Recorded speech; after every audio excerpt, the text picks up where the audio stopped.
గురూజీ 72 గంటల్లోనే ఫోన్ లోని అద్భుతమైన జ్యోతిష్య పరిష్కారం చూపిస్తారు. నమ్మండి, నమ్మకపోండి, ఇది నిజం. శ్మశాన కాళి రుద్ర చౌడీదేవి ఆరాధకులు నంబర్ 1 వశీకరణ స్పెషలిస్ట్ గురూజీ. మనిషి పుట్టుక నుండి చనిపోయే వరకు వచ్చే అన్ని క్లిష్టమైన సమస్యలకు పరిష్కారం ఇక్కడ లభిస్తుంది. విద్య, ఉద్యోగం, వ్యవహారం, స్త్రీ ప్రేమ, పెళ్లి, సంతానం, స్త్రీ పురుష వశీకరణం, భూవశం, భార్యాభర్తల కలహాలు, కోర్టు సమస్యలు, విడాకుల సమస్యలు, చేతబడి, అప్పుల బాధ, ఇంకా మీకు ఎలాంటి సమస్యలు ఉన్నా 72 గంటల్లోనే. అందరికీ నమస్కారం. ఓం గం గణపతి నమః. ఓం నమః శివాయ. ఓం శ్రీమాత్రే నమః. జ్ఞానానందమయం దేవం నిర్మల స్ఫటికాకృతం ఆధారం సర్వవిద్యానాం హయగ్రీవం ఉపాస్మయే. సో ఈసారి వెరైటీగా మనము ప్రతిసారి చంద్రుడు, కుజుడు, శుక్రుడు, గురు సంచారం, శని సంచారం ఇవే చేస్తూ ఉన్నాం కదా. కుజ శని సంచారం ఇవన్నీ బాగా ఎక్కువ చేసాం కదా. సో ఇప్పుడు ఏంటంటే మనము రవి రారాజు, మనకి నవగ్రహాల్లో రారాజు ఎవరు అని అంటే రవి అంటే సూర్యుడు. సో ఈ సూర్య సంచారం గురించి మనం తెలుసుకుందాం. సో ఇప్పుడు ఏంటంటే రవి సంచారం మనకి కర్కాటక రాశిలో జూలై 16వ తారీఖున జరుగుతుందన్నమాట. సో ఎప్పుడైతే రవి సంచారం మెయిన్గా 2 రాశుల్లో జరిగినప్పుడు కాలం మొత్తం కాలగణన మనం చూసినట్టయితే కాలం మొత్తం పెద్ద మార్పులోకి గురవుతుంది. ఒకటి మకర రాశి సంచారం, అంటే మకర సంక్రమణం ఎప్పుడైతే రవి జరుగుతాడో అప్పుడు మనకి వేసవి అంటారు చలి తాపం తగ్గి వేసవికి వెళ్తూ ఉంటాం అనమాట. అప్పుడు స్టార్ట్ అవుతుంది. అది స్టార్టింగ్ పాయింట్ మనకి మకర రాశిలో రవి సంచారం జరిగినప్పుడు మనం మకర సంక్రాంతి అని కూడా అంటాము మనము. సో అక్కడ పంటలు కోయటం, కొత్తగా మనం సంక్రాంతి జరుపుకోవటము, కొత్త పంట వచ్చిన సందర్భంగా అందరికీ పంచడము ఆ పంటని, అలాగే దైవ సమర్పణ చేయటం, తర్వాత మనం కూడా అందరం సెలబ్రేట్ చేసుకోవడము సంక్రాంతికి మూల కారణం అవుతుంది. సో అది తర్వాత మనకి అప్పటి నుంచి ఏమవుతుందంటే రవి ఎప్పుడైతే మకర రాశిలో సంక్రమణం జరిగినప్పుడు మనకి కాలాన్ని చూసినట్టయితే కూడా చెప్పాం కదా, చలికాలం నుంచి మెల్లిగా వేసవి తాపానికి గురయ్యే టైం, అంటే భూమి గురయ్యే టైము స్టార్ట్ అవుతుంది. ఎలా అంటే అప్పుడు ఏంటంటే రవికి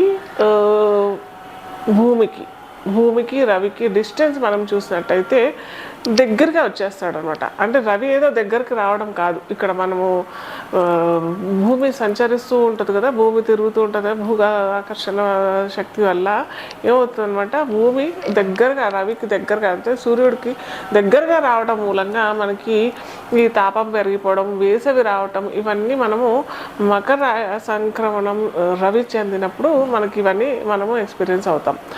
అది ఒక పెద్ద మార్పు, కాలంలో ఒక పెద్ద మార్పు అయితే మకర రాశి సంక్రమణం.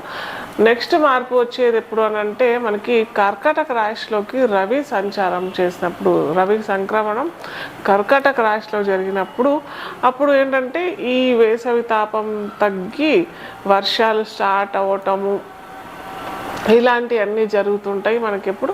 ఎప్పుడైతే రవి కర్కాటక రాశిలో ప్రయాణం చేసినప్పుడు అప్పుడు మనం దాన్ని దక్షిణాయనం అని అంటాం. మనము అందరము ఏంటంటే దక్షిణాయనము, ఇదేంటి ఉత్తరాయణం అని ఊరికే అంటూ ఉంటారు. ఏంటి ఇదంతా డిఫరెన్స్ అని అంటే, మనం ఎప్పుడైతే ప్రకృతిలో మనము స్పెండ్ చేస్తామో, ఎప్పుడైతే మనకి దృశ్య రూపకంగా మనము దృశ్యాన్ని వీక్షించే ప్రయత్నం చేసినప్పుడు మనకి ఈజీగా తెలిసిపోతుంది. మీరు సూర్యుని గమనించండి, ఎప్పుడైతే సూర్యుడు నార్త్ సైడ్, అంటే ఉత్తరాయణం కొద్దిగా సూర్యుడు సెంటర్ మార్నింగ్ చూసినప్పుడు సూర్యోదయం నుంచి కాలక్రమేణా రోజు గడిచిన కొద్దీ ఉత్తరం వైపు ప్రయాణం జరిగిందని అంటే అది మొత్తం ఉత్తరాయణం అవుతుంది. ఎప్పుడైతే సూర్యుడు దక్షిణాయనం అని అంటే సౌత్ సైడ్ ఎప్పుడైతే ప్రయాణం స్టార్ట్ చేయడం మొదలు పెడతాడో అది దక్షిణాయనం అవుతుంది.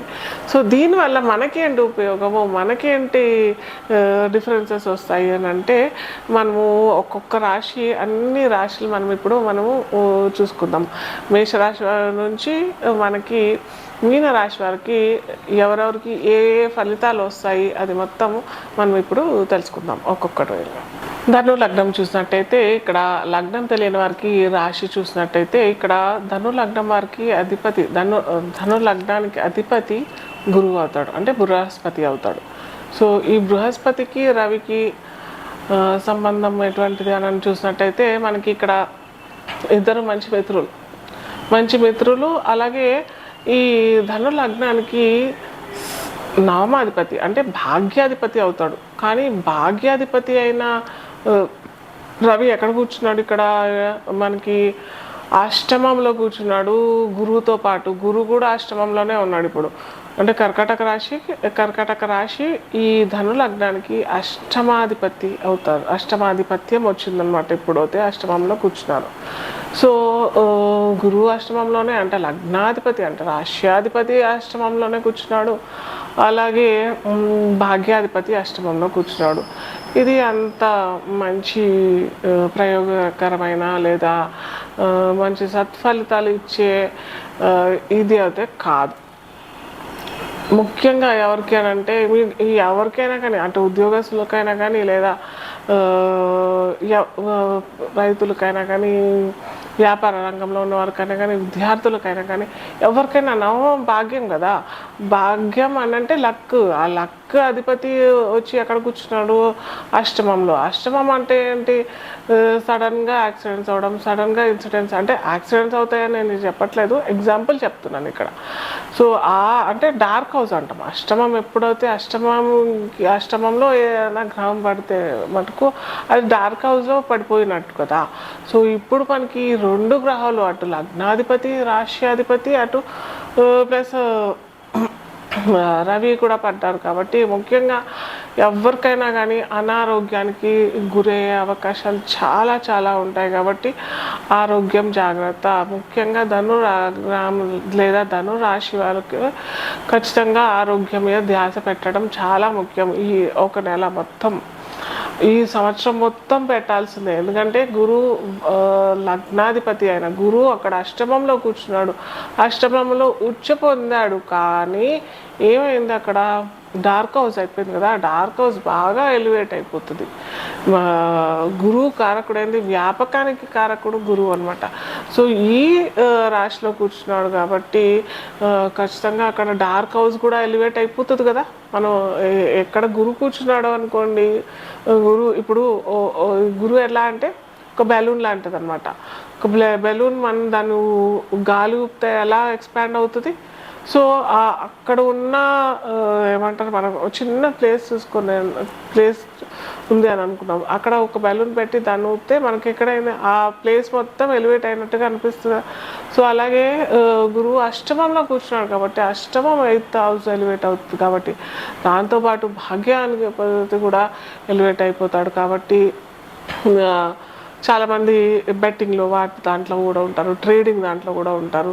వీళ్ళు చాలా జాగ్రత్తగా ఉండాలి. అలాగే తండ్రితో కూడా జాగ్రత్తగా ఉండాలి. అంటే చిన్న చిన్న విభేదాలు వచ్చే అవకాశాలు, అలాగే గురువుతో కూడా విభేదాలు వచ్చే అవకాశాలు. ఎందుకంటే భాగ్యం నవమం మనకి గురుస్థానం కూడా అవుతుంది. కాబట్టి అది చూసుకుంటే మంచిగా బాగుంటుంది. ఆరోగ్యం ముఖ్యంగా అటు గురువుతో పాటు సంబంధాలు ఏర్పాటు చేసుకోవడానికి ప్రయత్నం చేయండి. మాట పెరిగి దూరాలు పెరిగే అవకాశాలు చాలా ఉంటాయి. కాబట్టి అలాంటివన్నీ జరగకుండా కొద్దిగా నోరు అదుపులో పెట్టుకొని ఆర్గ్యుమెంట్స్ మాత్రం అస్సలు చేయకుండా ఉంటే చాలా ఉత్తమం. అయితే ఇంకొకటి,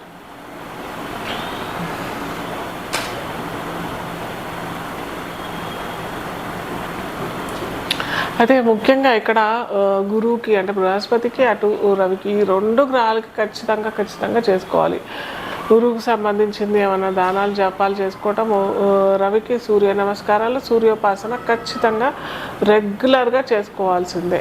ఇది చేసుకున్నట్టయితే సత్ఫలితాలు అని చెప్పలేను, కానీ అనారోగ్యానికి బారిన పడకుండా ఉండే అవకాశాలు అయితే ఉంటాయి.